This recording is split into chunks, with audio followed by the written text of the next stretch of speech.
सोचिए, अगर कोई कहे कि कामयाबी का राज ज्यादा से ज्यादा बार असफल होने में छिपा है। सुनने में थोड़ा अजीब लगता है ना? खैर, आज हम असफलता को देखने का नजरिया ही पूरी तरह से बदलने वाले हैं। ये बात सोचिए लगभग 2000 साल पुरानी है, पर आज भी कितनी सही बैठती है। इसका सीधा सा मतलब है कि जो मुश्किलें हमारे रास्ते में आती हैं, असल में वही हमारा रास्ता बन जाती हैं।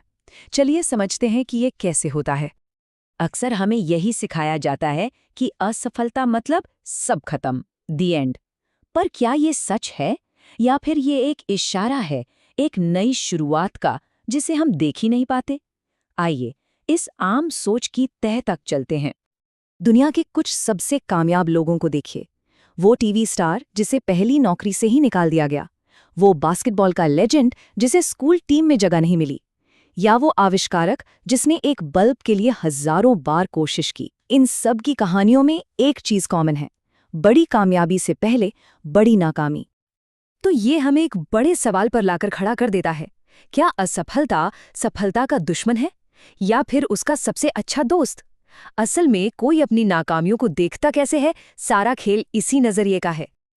अच्छा, ये प्रेरणा देने वाली कहानियां तो बहुत अच्छी लगती हैं, पर साइंस क्या कहता है, डेटा क्या बताता है? चलिए अब जरा साइंस की दुनिया में चलते हैं, जहां असफलता को लेकर कुछ बहुत ही चौंकाने वाली बातें पता चली हैं। मतलब जरा सोचकर देखिए, वैज्ञानिकों, बिजनेसमैन और तो और आतंकवादी समूहों तक के डेटा को एनालाइज किया गया। ये कोई मामूली स्टडी नहीं थी। रिसर्चर्स असल में ये समझना चाहते थे कि सफलता और असफलता का पैटर्न हर फील्ड में कैसा होता है। और जो नतीजा निकला वो सच में चौंकाने वाला था। पता चला कि कामयाबी का रास्ता असफलता से बचने का नहीं, बल्कि शुरू में ज्यादा असफल होने का है। मतलब सफलता तक पहुंचने के लिए कोई सीधी सड़क नहीं होती। देखिए, जब कोई शुरुआती ठोकर लगती है तो लोग दो रास्तों पर निकल जाते हैं।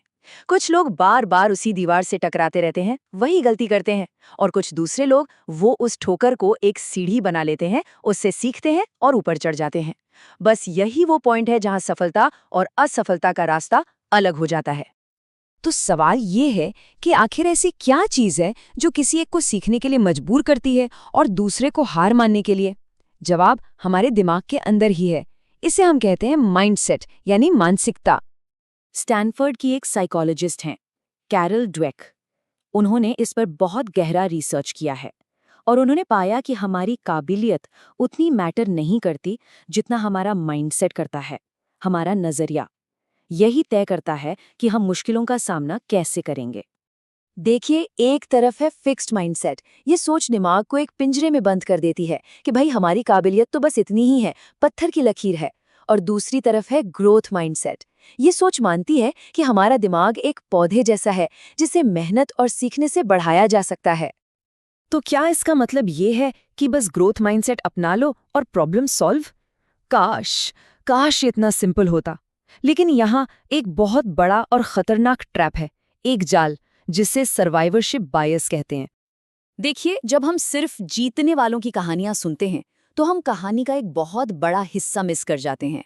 वो हिस्सा जिसमें वो सब लोग हैं जो कामयाब नहीं हो पाए। और ये एक बहुत ही खतरनाक आधा सच है।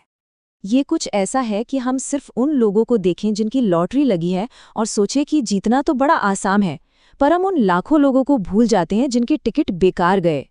हम उन नाकामियों को नहीं देख पाते जो छिपी हुई हैं, और यही सोच हमें गलत रास्ते पर ले जाती है।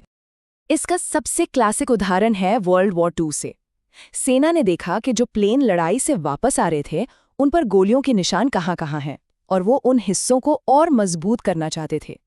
लेकिन एक समझदार स्टैटिस्टिशियन अब्राहम वार्ड ने कहा, नहीं, उन जगहों पर कवच लगाओ जहां गोलियों के निशान नहीं हैं। जानते हैं क्यों? क्योंकि जिन प्लेन्स को उन जगहों पर गोली लगी थी, वो कभी वापस लौटे ही नहीं।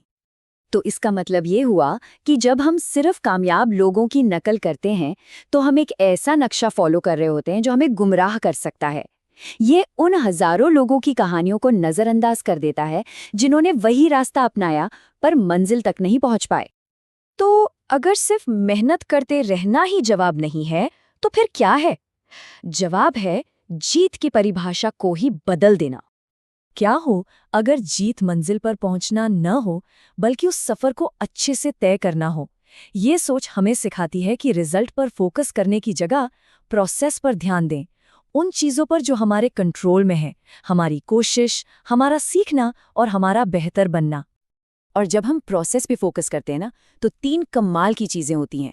पहला, हम हिम्मत वाले बनते हैं, क्योंकि अब सफलता का मतलब है कोशिश करना।